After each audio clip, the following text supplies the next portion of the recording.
Ngukamentidia. Dada neyanze. Dia okubolewaza tewakobye kantu konna. Ngukamentidia. Dada neyanze. Dia okubolewaza tewakobye kantu konna. Apo tebajoza. Ankumwa kwa kuli omwoyo. Ala no tobadde bulungi. Tobadde bulungi. Akatukola bwoti. Amukulu. Wabe wakweta n'amazzi. Ani mwana kyali awadde nyambi jangu. Mutwalire n'amazzi. Kintu kye kimutuka. Mutwalire n'amazzi anyweko. Otyo. Bakusumululire. Asha sumulula. Naye yebeera muziteeza kuntuusaawo. Kati olwo mukyala wo wamugambye ogenze kukola oba ogenze ku mikolo? Ninayo wano.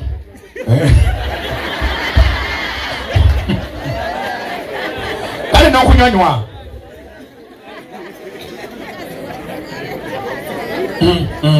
Bambi. Ate tukola bwoti lekeraawo. Ate tokufula. Onywa nti onoowanga koloneri. Nti guli eri emange nabiyagi. Emukulu. Alekeraawo.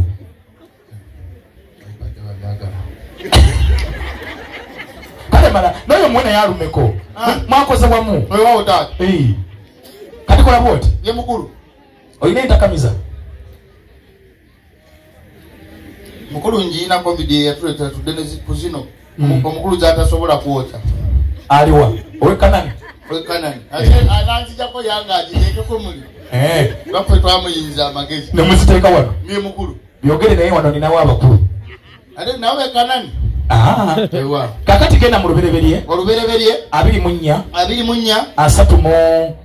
3 3. Soma 3. Ntandika na 3. Ne bateeka ebyokulya mu maaso galye. Naye nayogera nti siirye nga sinayogera byantumiddwa. N'olya. Kati kola bwoti. Bikula Mika 2:10.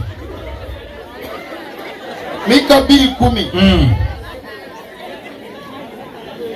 Mika 2:10. Ayogera bwati. Muyimuke mugende kubanga wano si kiwumulo kyammwe. Kati bwe mutuuka gye mwavudde mu bagambe eri batwaniriza ne batuwone ku kire ky'enkuba. Taata neyanze nga tonnaba tugoba sooka obikkule Luka 18. Luka 18. Owantu tembyawandiikibwa. Kati nawe yala kundaga nti ebyandiko babikaza. Bye mukulu. Luka 18. Egamba bweti. Yesebo. Na buli kibuga kye munaatuukangamu. Ne babasembeza. Ne bateeka ebyokulya mu maaso gammwe. Mu biryenga. Taata tebabintadde mu mugongo. Bakubire engalo ab'ebirungi obwo. Naye ndalabika oli musajja nkerettanyi. Mukama agulumizibwe. Era oli musajja mbaggubagu. Era wulira lubereberye 24:3. Olusemba lugamba lutya? Wali wawagambe nti nno ne bateeka ebyokulya mu maaso ge. Alye. Ninaga nti siirye. Sinywe. Nga sinayogera byantumiddwa. Isomero lwa 3:4. Wana katundu akasembayo taata n'agamba nti yogera. Oyina eyo munnabuddu? Mukulu kkiriza nkutegeeze nti ndi nayo ate nzito eringa byenda. Otyo. Mukulu n'anaagula awafu kiro agamba nti nsalira ku nkatabojja nti agenda kugyetikka. Otyo. Era ta kiki? Mukulu mpulira mwoyaka. Mwoyaku akuseebo waawase. Moyo waawase.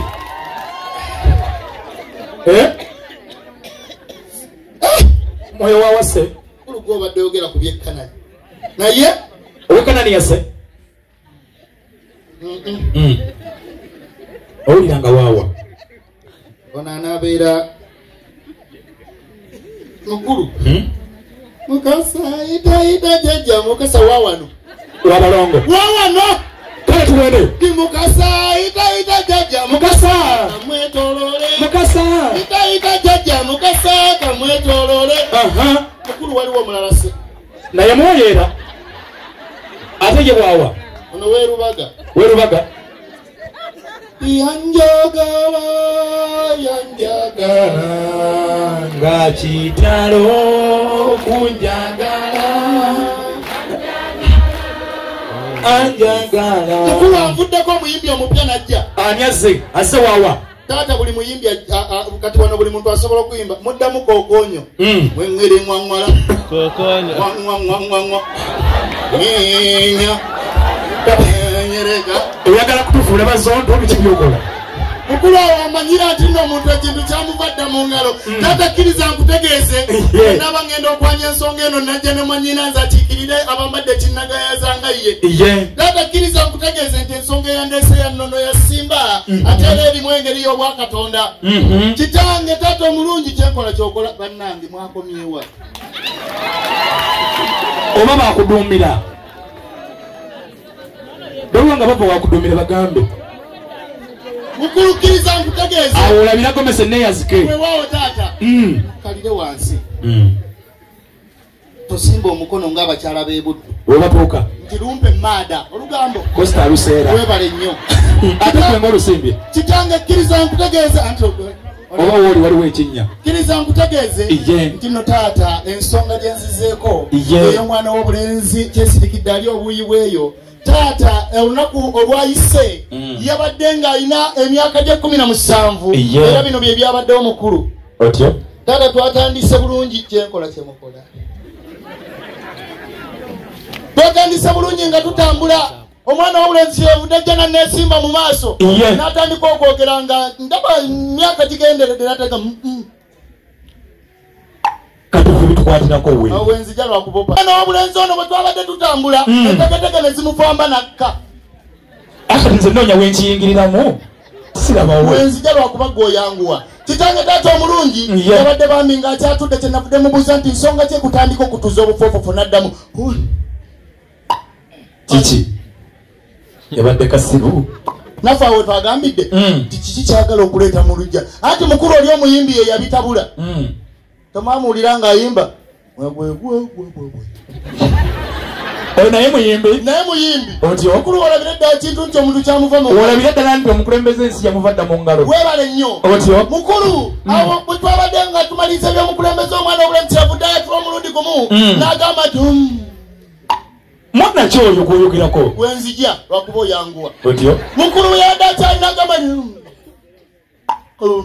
olwo bano b'otambuza baabibaddemu. Ngenda kukugamba lwakuba bo bandi babiri. Ntaata n'agamba nti ababirye. Yayogedde ekigambo babirye. Era balina balyoka bagamba nti happy birthday to you. Happy birthday to you. Happy birthday, happy birthday. Kakati mbulira. Mwana ki yabadde aweza emyaka mu balina bonna? Taata yabadde aweza emyaka egyo. Ali eyo kyesirikidde era yatugambye nti ensonga agenda osobola okuziruŋŋamya wakati we n'omwana ow'obuwala babirye anaabeera mu madinisa zooni ng'atoola gwe omweyita ekyami wabiri kayobya era ye mwana wa nnyo oluusi yakukomba enziro ku mugongo. Ogamba senga asengeka ensonga z'abaana ba wano? Ye mukulu. Oba ogamba senga Saala asalira abaana bonna abawala omusango okulekeraawo okulya emmere ya muzeeyi Bwanika kasabaweza emyaka 18. Mukulu guli bwe guti era bw'anajja ffe yakugamba ali ludda wa? Taata anaabeera makindi mu madinisa zooni. Kakati bwajjanga okola otya? Mukulu yananzija ku ggwaje. Kaka kiri bwe kiti? Ye mukulu. Bano bonna banyinange. Ye mukulu. Gwe mulondobe mwogambe nti yooli? Ye mukulu. Ajja kujja kugwa. Taata jjajjange kulebera si kugwa yankuza ng'amba nti toyisanga amaaso mbakulu gy'oli boolaze. Ye mukulu. Kakyoyagala kyeki? Taata ali madinisa zooni bw'anajja yananzija ku ggwaje. Bakuwa omudigido mwanyinanze jangu. Oh mama nze mvuddemu